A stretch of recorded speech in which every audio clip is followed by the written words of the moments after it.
Welcome back and congratulations, you've made it to lesson 7. You are a full week into the course. Let's jump right in. Lesson 7, I see only the past. This idea is particularly difficult to believe at first, yet it is the rationale for all of the preceding ones. It is the reason why nothing that you see means anything. It is the reason why you have given everything you see all of the meaning that it has for you. It is the reason why you do not understand anything you see. It is the reason why your thoughts do not mean anything and why they are like the things you see. It is the reason why you are never upset for the reason you think. It is the reason why you are upset because you see something that is not there. Old ideas about time are very difficult to change because everything you believe is rooted in time and depends on your not learning these new ideas about it. Yet that is precisely why you need to learn new ideas about time. This first time idea is not really so strange as it may sound at first. Look at a cup, for example. Do you see a cup, or are you merely reviewing your past experiences of picking up a cup, being thirsty, drinking from a cup, feeling the rim of a cup against your lips, having breakfast, and so on? Are not your aesthetic reactions to the cup too based on past experiences? How else would you know whether or not this kind of cup will break if you drop it? What do you know about this cup except what you learned in the past? You would have no idea what this cup is except for your past learning. Do you then really see it? Look about you. This is equally true of whatever you look at. Acknowledge this by applying the idea for today indiscriminately to whatever catches your eye. For example, I see only the past in this pencil. I see only the past in this shoe. I see only the past in this hand. I see only the past in that body. I see only the past in that face. Do not linger over any one thing in particular, but remember to admit nothing specifically. Glance briefly at each subject and then move on to the next. 3 or 4 practice periods, each to last a minute or so, will be enough.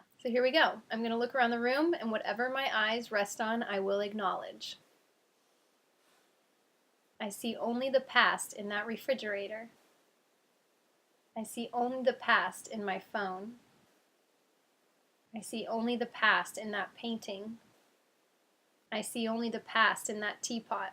And so that's basically it. Do that for about a minute. What's so crazy about this exercise is even in just those few objects that I listed, all of my past experiences with them popped in my mind. For the teapot, I remember everything about getting that teapot, where it came from, who I was with, what mood I was in. There's so much from the past that I see in that teapot. But if I give that teapot to Goodwill, somebody else is going to get it and they have no idea its story. And does it matter? I don't know. I mean, I'm kind of a nostalgia buff. I enjoy the story that objects can have and where it came from and who it belonged to. How many hands has it passed between? I find that interesting, but it's not really the object that I find interesting. It's the stories around the object. It's the people who were connected to the object. I don't know, it's just something to think about. As I talked about before, these exercises spurred a desire to minimize my life. I realized that I had a lot of objects in my life that I was holding on to simply because I guess I thought that object was that memory or that object was that person. And if I got rid of it, then the memory would be gone, which just isn't true. I feel much lighter having fewer things, but as I said before, that's me and that's the way I interpreted these lessons.